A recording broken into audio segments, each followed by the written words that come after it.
Here's what you need to know. Every single price you pay is the result of a hidden conflict between three foundational economic groups. Welcome to the MoniLytics channel, where money meets research. Yeah, we all hear about supply and demand, right? But that really only tells us why prices fluctuate day to day. It doesn't get to the heart of what a price is actually made of.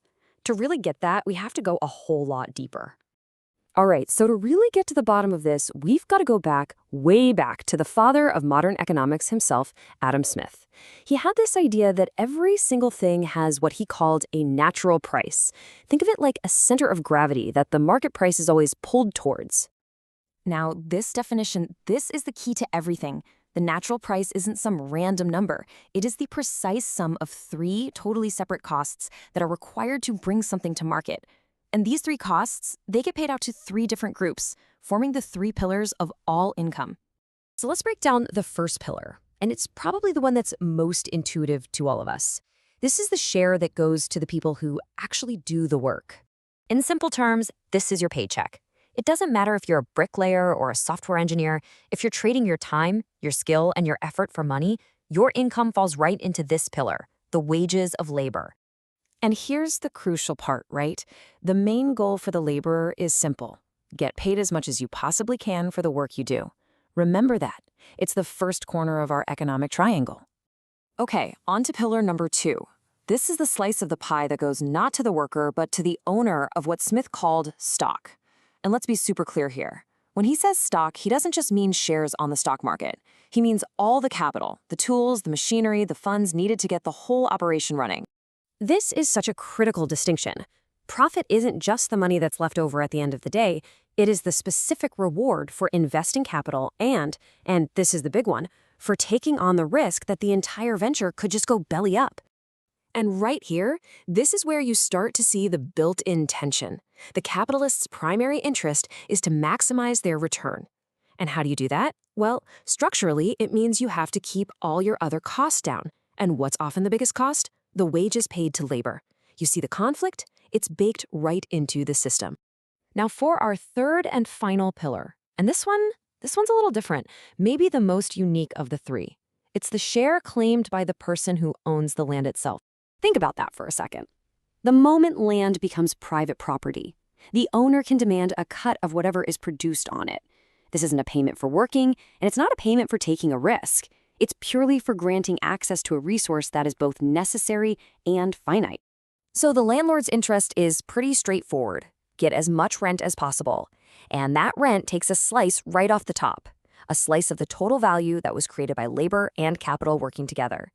So now we've got a third player competing for a piece of that final price. So let's put it all together. You've got three different groups, all with a claim on the final price of a product. And here's the kicker. Their interests are fundamentally at odds with each other. Adam Smith himself couldn't have been clearer about this conflict. The laborer wants the highest wage they can get.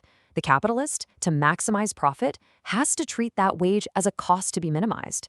It's a direct tug of war. They are literally pulling in opposite directions. This table just lays it all out in black and white. You've got the laborer trying to maximize wages, which directly clashes with the capitalist's goal of maximizing profits. Meanwhile, the landlord is trying to maximize rent, which puts pressure on both of them, since that rent money reduces what's left over for either wages or profits. Every single dollar becomes a battleground. Let's make this visual. Imagine a product has a natural price of $100. That $100 has to be split between these three pillars. It's the whole pie. So what happens if labor organizes and successfully demands higher wages? Well, that extra money has to come from somewhere, right? It means either the capitalist profit margin gets squeezed, what we call margin compression, or the landlord has to accept less rent. It's a zero-sum game for every single dollar of value created. So if everyone is in a three-way fight over the same dollar, what keeps the whole system stable? What resolves this tension? For Smith, the answer was one powerful regulating force: competition. And he made it a really key distinction here. The price tag you see in the store is the market price. And sure, it can swing wildly, but it is always tethered to and pulled back toward that natural price, that true underlying cost of wages, profit, and rent. And here is how that self-correction works. First, the market price for something shoots way above its natural price. Well, those high profits act like a beacon, attracting new competition. New suppliers jump in, which increases supply, and that in turn forces the market price back down. Eventually, it gravitates right back toward its natural level. It's, in effect, economic gravity. So, look, this whole framework, it's not just some dusty 18th century theory. It's the fundamental structure of how you get paid. Which brings us to the big question. Which pillar are you on? Do you get paid for your labor through a salary? For your capital through profits from a business or dividends? Or for your property through rent? Because understanding your position in this fundamental conflict is really the first step to understanding your own economic reality. If you found this research valuable, please like the video, subscribe to MoniLytics, and check out the affiliate links in the description to support the channel. And stay tuned for our next deep dive, where we'll be shifting our focus to why you're still broke, the unproductive labor trap.